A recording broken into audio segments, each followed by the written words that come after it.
Thank you very much. Good afternoon. Vice President Harris and I, as she indicated, just met with a group of America's top business leaders and labor leaders. And I must tell you, it reinforced what I thought from the beginning. We're ready to come together. The unity was astounding. I want to go back and talk about the people who actually participated in that. I'm going to list all the people who, just so you know who we spoke with. Number one, there was Mary Barra, CEO of General Motors, Brian Cornell, CEO of Target, Mr. Nadell, CEO of Microsoft, Rory Gamble, President of the UAW, Mary Kay Henry, President of SEIU, Mark Perrone, President of the UFCW, Lee Saunders, President of AFSCME, and Sonia Singhal, President of GAP, Richard Trumka, President of the AFL-CIO. It was really encouraging, quite frankly, to get people, business and labor, together, agreeing on the way forward, which I'm convinced the American people will be ready to do when they hear what we have in mind. And I'm very pleased that they all came together around the same table to advance areas of common ground, and we agreed we're going to continue these conversations. They represent very different perspectives, but I'm convinced that we can all come together around the same table to advance areas of common ground, which are really, I wish you could have all heard the conversation. It was really encouraging. And that's what we were ready to discuss today. We all agreed that we want to get the economy back on track. We need our workers to be back on the job by getting the virus under control. We're going into a very dark winter. Things are going to get much tougher before they get easier. And that requires sparing no effort to fight COVID so that we can open our businesses safely, resume our lives, and put this pandemic behind us. It's going to be difficult, but it can be done. And they all agreed. That means rallying the country behind a national strategy with robust public health measures like mandatory masking, widely available testing with rapid results, scaled-up production of life-saving treatments and therapeutics, and safe, equitable, and free distribution of the vaccine. It's great news that Moderna and Pfizer have each come up with vaccines that are in excess of 90% effectiveness. And getting the vaccine and a vaccination, though, are two different things. Everyone on our call today and our Zoom today agreed that the sooner we have access to the administration's distribution plan, the sooner this transition would be smoothly moved forward. And, you know, as we battle COVID, we also have to make sure the business and workers have the tools, the resources, the national guidance, and health and safety standards to operate safely. And we can do that. We can bring Democrats and Republicans together, work with business and labor to deliver those necessary resources. And for millions of Americans who've lost hours and wages or have lost their jobs, we all agreed on our call that we can deliver immediate relief and it need be done quickly. Affordable health care for millions of people who have lost it or are in danger of losing it. Child care, sick leave, family leave, so workers don't have to choose between work and family. Corporate America agreed on this today, the folks on the call. We need support to support small businesses and entrepreneurs that are the backbone of our communities, but are teetering on the edge. And we all agreed on the urgent need for funding for states and localities to keep frontline workers and essential workers on the job. Vital public services, running law enforcement offices, educators, first responders, like we did in the Recovery Act of 2009, saving literally millions of jobs. There's a reason why the federal government is able to run a deficit, because the states must balance their budgets. And they're in real trouble. You're going to see hundreds of thousands of police officers, firefighters, first responders, mental health clinics. You're going to see them going out of business. Right now, Congress should come together and pass a COVID relief package like the HEROES Act that the House passed 6 months ago. Once we shut down the virus and deliver economic relief to workers and businesses, then we can start to build back better than before. We talked about how we have an opportunity to come out of this stronger, more resilient than we were when we went in. And I wish you could have heard corporate leaders and the major labor leaders singing this from the same hymnal here. Throughout the campaign, I laid out my Build Back Better plan. We laid out our plan that an independent analysis put out by Moody's, a well-respected Wall Street firm, projected would create 18.6 million jobs. We talked about the need to own the electric vehicle market. We talked about climate a lot, building 550,000 charging stations, creating over 1 million good-paying union jobs here at home, the need for a federal government to invest more in clean energy research. You know, it's based on a simple premise. It's time to reward work, not just wealth in America. We're going to have a fair tax structure that makes sure the wealthiest among us and corporations pay their fair share. Our plan will create millions of good-paying union jobs in manufacturing, building the vehicles, products, technologies that we're going to need for the future to compete with the rest of the world. From autos to our stockpiles, we're going to buy American. No government contract will be given to companies that don't make their products here in America. To secure our position as a global leader in research and development, we're going to invest $300 billion in the most critical, competitive new industries and technologies, creating 3 million good-paying jobs. And the corporate American technology firms like Microsoft on the call, they all agreed. We can make sure our future is made here in America. And that's good for business, and it's good for American workers. We can also modernize infrastructure, roads, bridges, ports, 1.5 million new affordable housing units, high-speed broadband we talked about, for every American household, which is more important than ever for remote learning, remote working, telemedicine in the 21st century. Building a digital infrastructure to help businesses, healthcare workers, first responders, and students. $100 billion to rebuild our crumbling schools. They talked about the need, the business community talked about the need to invest in HBCUs and community colleges. Retrofitting 4 million new buildings, or old buildings, retrofitting them, making them new. Weatherizing 2 million homes. Building more climate-resilient cities and towns. These investments will specifically target communities of colors so we can break the cycle where in good times they lag, and in bad times they get hit first and the hardest, and in recovery, it's the toughest to bounce back. These are the kinds of investments that are going to strengthen our economy and our competitiveness, create millions of jobs, union jobs. And in doing so, we'll respect the dignity of work and empower the voice of workers. You've heard me say it before. My dad, when he lost his job in Scranton, eventually moved to Wilmington and got a good job. He'd say, Joey, a job's about a lot more than a paycheck. It's about your dignity, respect, your place in the community. It's about being able to look your kid in the eye and say, honey, everything's going to be okay. When we build back better, we'll do so with higher wages, including a $15 minimum wage nationwide, better benefits, stronger collective bargaining rights that you can raise a family on. That's how we build back the middle class better than ever. That's how we make sure workers are treated with the dignity and respect they deserve. I can go on. You can tell I was very encouraged by our conversation.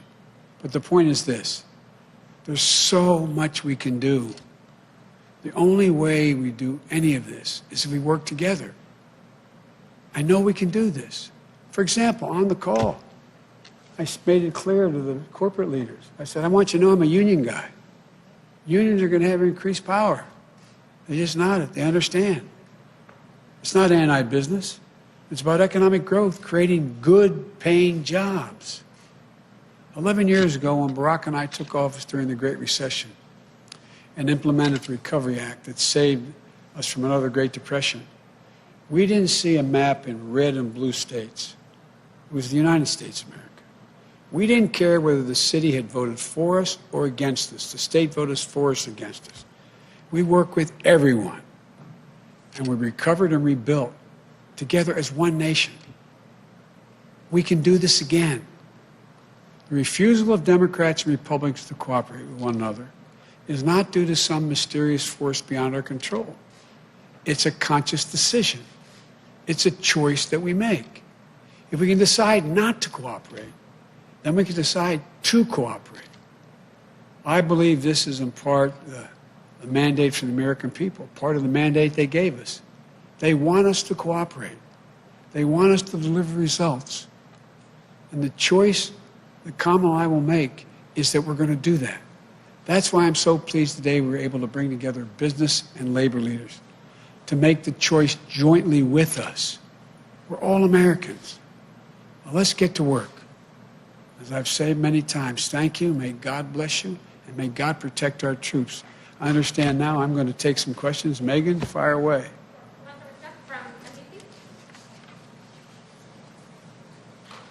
Thank you, President-elect Biden, Vice President-elect. Look in the wrong direction, sorry. Good to see you. I want to start with a question about your pandemic planning and then a question about your economic plan. You spoke about the need to access the outgoing administration's COVID vaccine distribution plans.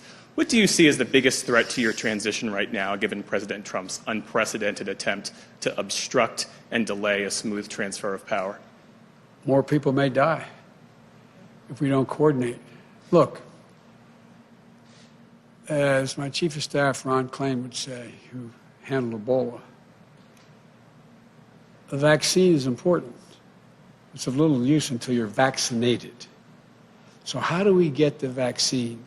How do we get over 300 million Americans vaccinated?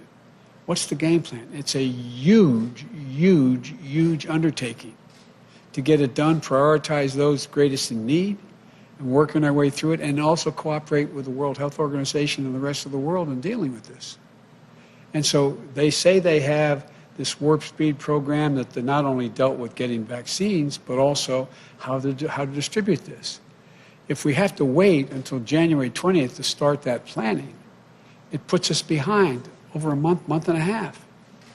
And so it's important that it be done, that there be coordination now or as rapidly as we can get that done. On the economy, the Vice President-elect talked about having an economy that works for working people. One thing I didn't hear you talk specifically about is canceling student loan debt. Does student loan forgiveness figure in your plan? Would you take executive action to achieve it?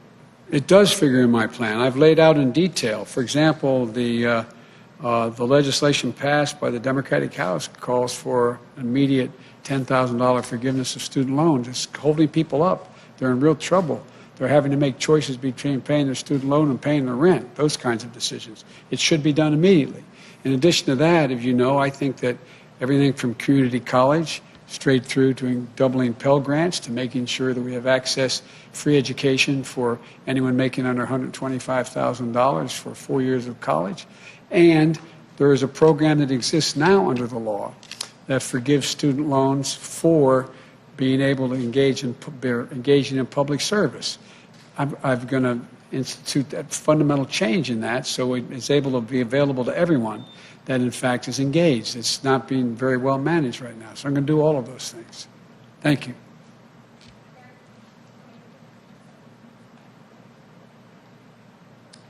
Thank you, Mr. President-elect. You just spoke of some of the dangers of the president's continued stonewalling of this transition, but it doesn't appear that the president is going to come around anytime soon and admit defeat. So what are you going to do? What options do you have to try and ensure that you are ready to go on day one? Deal with every individual organization in the country, from business to labor, Republicans and Democrats, to try to pull together a serious and consistent plan so we're ready on day one, everything from staffing to ultimately naming cabinet members to moving along on coordinating with business and labor the COVID attack, how we're going to attack COVID. And so it would make it a lot easier if the president were to participate. You have a number of Republicans suggesting that. The good news here is my colleague is still in the Intelligence Committee, so she gets the intelligence briefings. I don't anymore. So that is, but there's a number of Republicans calling for that. I am hopeful that the president will be mildly more enlightened before we get to January 20th. And what is your message to Republicans who are backing up the president's refusal to concede? You clearly need to work with them going forward. My message is I will work with you. I understand a lot of your reluctance because of the way the president operates, but I've been in contact with and will be in contact with more of them as we move along. And if it has to wait until January 20th to get actually become operational, that's a shame, but maybe that's the only way to get it done. Thank you very much, Mayor. Thank you very much, Mr. President-elect. And I want to kind of piggyback off of that. I want to get your thoughts on the president's tweet over the weekend where he first seemed to acknowledge that you won. Then he said he won't concede. Then he said, I won. How did you interpret that? And at the end of the day, do you want him to concede? I interpret that as Trumpianism. No change in his modus operandi.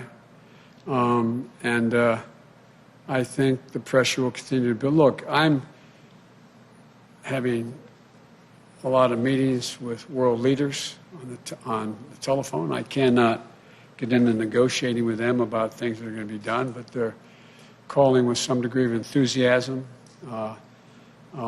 Everyone from the Holy Father to prime ministers across the globe. And so we're moving along knowing what the outcome will be. And as I said earlier, and I probably shouldn't repeat it, but I find this more embarrassing for the country than debilitating for my ability to get started. And then secondly, I want to follow up with you on the vaccine. If the FDA gives emergency authorization to the Pfizer or Moderna vaccine in the coming weeks, will you get vaccinated? And if you're hesitant, why should any American have confidence in the vaccine? Well, first of all, we'll see if that comes forward. And secondly, it's important that people who are in the greatest need get it. I wouldn't hesitate to get the vaccine. But I also want to set an example. But I wouldn't hesitate to get the vaccine if, in fact, Dr. Fauci and these two organizations, whether it's Moderna or Pfizer, who have been extremely responsible, conclude that it is safe and able to be done. Look, the only reason people question the vaccine now is because of Donald Trump. That's the reason why people are questioning the vaccine, because all the things he says and doesn't say, whether is it truthful, is it not truthful, the exaggerations. I think we're on a clear path now. We're on a clear path where the international community and national leaders in the scientific community have focused on these two vaccines. They appear to be ready for prime time, ready to be used. And if that continues along those roads, I would take the vaccine. Thank you.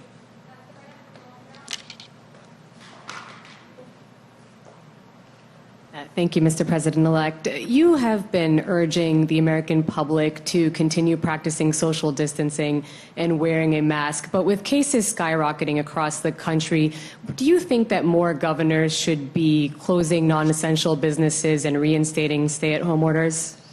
Look, it depends on the state. What I failed to mention earlier is the enormous respect I have for conservative Republican governors who stepped up and issued mandates for wearing masks. In North Dakota, the idea, one of the leaders in this area has been the Republican governor in Ohio. And in addition to the folks who've already been leading, like the governor of Michigan, the idea that the president's now existing, remaining advisor on COVID is saying that they should resist. What the hell's the matter with these guys? What is the matter with them? Resist. And, every major individual of any consequence in the health field is saying we can save 100,000 lives just between now and January 21st by wearing these masks.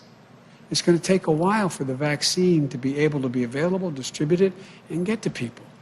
We're talking about 350 to 400,000 people dying. I mean, what are they doing? It's totally irresponsible, irresponsible.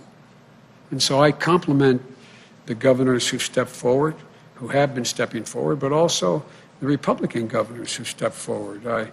I left out the governor of Utah, very conservative state, governor of North Dakota, and all the Democratic governors have been doing it all along. I mean, I just ask a rhetorical question. Do you guys understand this? Does anybody understand why a governor would turn this into a political statement? It's about patriotism. It's about being patriotic. It's about saving lives, for real. This is not hyperbole. It's about being patriotic. And I think you're seeing more and more as this god-awful virus continues to spread almost unabated, that that governors are stepping up. And just following up on that, especially with many states reporting new highs in terms of the daily number of cases and a lot of public health officials sounding the alarm over the holidays, what is your message to people who are considering, for example, getting together with their families and others for Thanksgiving? Would you urge people to reconsider their plans? Well, here's what I'd do. Let me tell you what the health experts have said to me. And it's not because I'm unique and president-elect, it's because of my family. They strongly urge that if, in fact, we're going to have Thanksgiving with anyone, that we limit it to a maximum. They suggest 5 people, maximum 10 people, socially distanced wearing masks, and people who have quarantined. So Jill and I spent this morning, like many of you, trying to figure out what are we going to do for Thanksgiving? How are we going to do it? And we've narrowed down which family members and that they were tested, recently tested within 24 hours. And so I would strongly urge, for the sake, not just your sake, for the sake of your children, your mother, your father, your sisters, your brothers, whoever you get together at Thanksgiving, think about this. There should be no group more than 10 people in one room. Inside the homes. That's what they're telling me.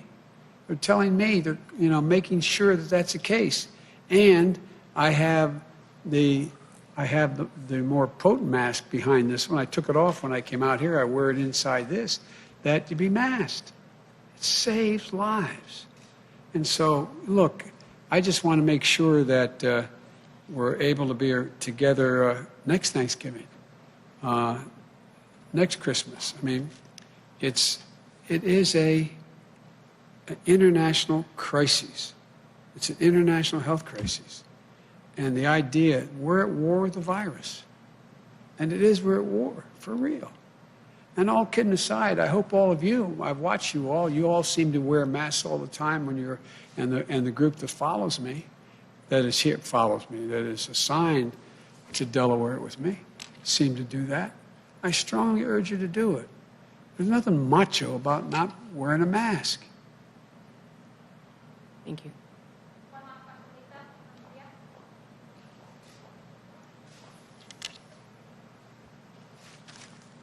Thank you, Mr. President-elect, Madam Vice President-elect. Your plan, my mask is stuck in my ear in classic. Hold on a second. Demonstrating I watched for Jill America. try to take it off. Yes. It's hard. Thank God I don't have an earring. Your plan that you've outlined just now about 1 million union jobs, clean energy jobs, investments in HBCUs, those are things that take time. We have a problem with long-term unemployment that's growing fast right now. What would you do right away, specifically, to address jobs that may not return for months, may not return ever, including in communities of color? What I would do, I would pass the HEROES Act. It has all the money and capacity to take care of each of those things. Now, not tomorrow, now. And the idea the president is still playing golf and not doing anything about it is beyond my comprehension. You'd at least think he'd want to go off on a positive note. But what is he doing? And there's virtually no discussion. And the Republican, we're told, I don't know if it's true. You may know, Senator, but there's 22 Republicans say they won't vote for anything. Well, there ought to be at least a dozen of them have the courage to stand up and save lives and jobs now. We should be doing it now, keeping those businesses open, providing the PPE, the protective equipment, as well as the PPP, the money that we allow people to get funding to keep their businesses open, everything from separation to testing to a whole range of things that allow businesses to open and stay open. That's what the plan was at the beginning. And by the way, if you notice in the very beginning, when they passed the stimulus program, the first two pieces, what happened? Businesses were staying open. And then when they weren't open, they were still able to make people able to get paid. But look where they are now. People are running out of unemployment insurance. What are they going to do? 20 million people are on the verge of losing their home because they can't make a mortgage payments. You have a larger number being kicked out and will be kicked out in the street because they can't pay their rent. And by the way, it's not just the renter, it's the outfit that owns the building. A lot of them aren't multimillionaires, they're running small operations. How can they do it? This is about keeping Americans afloat. Get them through this pandemic. Get them through where their businesses are able to come back. The money's there. The money is there. And also on the economic front, as we fight the pandemic, world trade continues, and there is great debate over world trade agreements, international trade agreements. It seems that in the last couple of days, 15 countries, Asian, Pacific countries, have signed onto a new trade deal, the RCEP.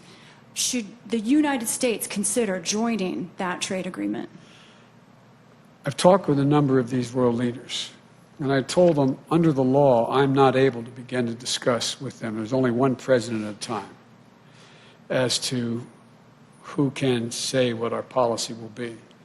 So I'm reluctant to answer that question now, but here's what I can say. We make up 25% of the world's trading capacity, of the economy of the world.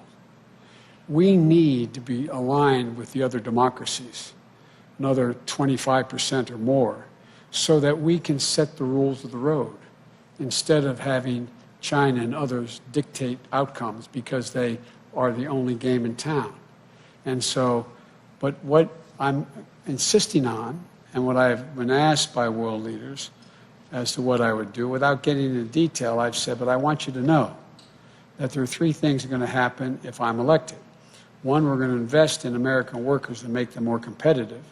Number two, we're going to make sure that labor is at the table and environmentalists are at the table in any trade deals we make.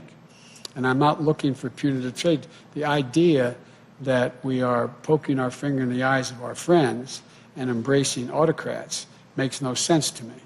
And so, but I'm reluctant to get in more detail at this moment. I promise you I have a pretty thorough plan, and I will be prepared to announce that to you on January 21st. You have indicated changes you want to make in U.S. international policy on other fronts, like the Paris climate. Yes, that's deal. a generic notion of rejoining, but I didn't get into the detail of what we'll do in that agreement. The same thing with rejoining the World Health Organization. But why not here? Because you're asking me about whether I join a specific proposal, the details of which are now only being negotiated among those nations. It would require a negotiation. Thank you. Thank you. Appreciate it.